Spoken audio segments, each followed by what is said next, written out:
నమస్తే మేడం, మేము విశుద్ధ టాక్స్ మీడియా నుంచి వచ్చినామండి. ఈ 20th మనకి లోక్ అదాలత్లో జాతీయ లోక్ అదాలత్ ఉంది కదా, అక్కడ ఎటువంటి కేసు సాల్వ్ అవుతుంది చెప్పగలుగుతారా? జాతీయ లోక్ అదాలత్ అనేది ఈ కేసెస్ లో అంటే కోర్టు చుట్టూ 10 సంవత్సరాల తరబడి తిరుగుతూ దానికి పరిష్కారం రాక చివరికి విసిగిపోయి చాలా మంది కోర్టు చుట్టూ నేను ఈసారి తీసుకున్నామని చెప్పేసి ఎక్స్ప్రెస్ చేస్తున్నారు. ఇలాంటి విక్టిమ్స్ ని చూసి బోత్ సైడ్స్ అక్యూజ్డ్ అట్లాగే విక్టిమ్స్ కూడా న్యాయం కోసం బాధితులు ఎదురు చూస్తుంటారు.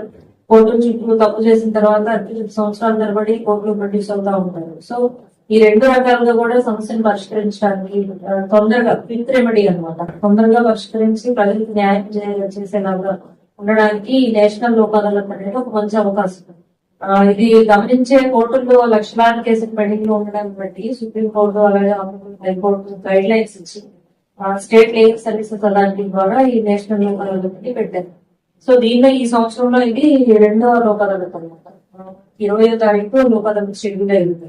సో దీనిలో మనకి అన్ని రకాలుగా పరిష్కరించదగిన కేసెస్ అంటే కాంప్రమైజ్ కి కొన్ని కేసెస్ ఉంటాయి. అంటే ఎక్కడైనా కాంపౌండబుల్ కేసెస్ అంటారు, అంటే బోత్ సైడ్స్ కూడా అగ్రి అవ్వాలి. ఫస్ట్ కేసు పరిష్కరించుకోవడానికి లోక్ అదాలత్ ద్వారా రెండు పార్టీలు కూడా సమ్మతం వ్యక్తం చేయాలి.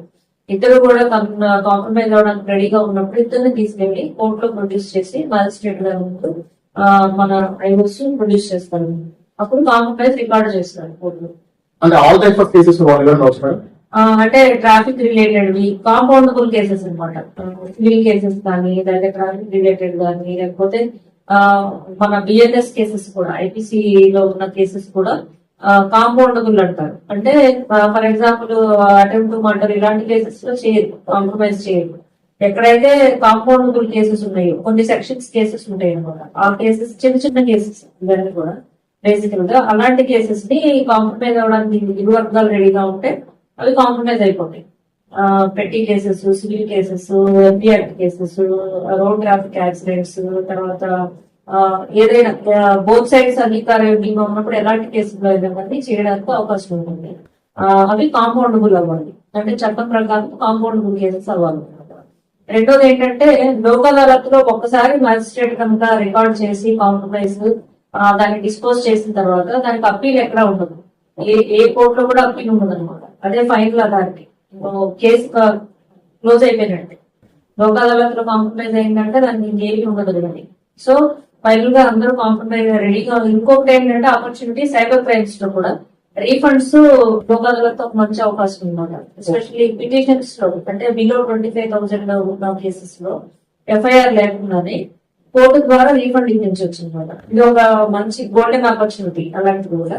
సో విక్టిమ్స్ రెడీగా ఉంటే అప్పటికప్పుడే ఆర్డర్స్ ఇస్తారు, అమౌంట్ రిఫండ్ వచ్చేస్తుంది. అమౌంట్ పుటాఫుల్ అయిన కేసెస్ లో both FIR as well as petitions లో కూడా సైబర్ క్రైమ్స్ లో రిఫండ్ కూడా వస్తుంది. సో ఈ పెట్టి కేసెస్, ఎంబీ యాక్ట్, బిఎన్ఎస్ అలాగే special and local loss cases అన్ని కూడా పరిష్కరించగలిగిన కేసెస్. ప్రొవైడెడ్ బోత్ పార్టీస్ రెడీగా ఉండాలి. ఆ టైం కి వచ్చి మ్యాజిస్ట్రేట్ ముందు అటెండ్ అవ్వాలి. ఎక్కడి నుంచి అయినా రావడానికి ఉంది. ఇది నేషనల్ లోక్ అదాలత్ మొత్తం కంట్రీ అంతట్లో ఉంది, మన స్టేట్ లో కూడా ఉంది. వాళ్ళు రెడీగా రావడమే ఆలస్యము, వాళ్ళకి రికార్డ్ చేసి చేస్తారు. మన పోలీస్ స్టేషన్ లో వెళ్ళి అప్రోచ్ అయినప్పుడు వాళ్ళ కేసు డీటెయిల్స్ అని చెప్పినప్పుడు కోర్టులో ప్రొడ్యూస్ చేస్తారు. వాళ్ళు కాంప్రమైజ్ రెడీ అంటే అది క్లోజ్ చేస్తారు. సో ఇది మంచి అవకాశం కాబట్టి ప్రజలందరికీ కూడా మా వైపు నుంచి వరంగల్ పోలీస్ నుంచి మా విజ్ఞప్తి, ఎస్పెషల్లీ సెంట్రల్ జోన్ పరిధిలో 15 పోలీస్ స్టేషన్స్ ఉన్నాయి.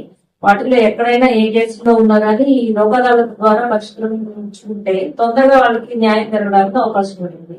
సో ఈ ఆపర్చునిటీని మాక్సిమం యూటిలైజ్ చేసుకోవాలని మీ ద్వారా ప్రజలకు విజ్ఞప్తి చేస్తాం. Thank you, ma'am. Thank you so much.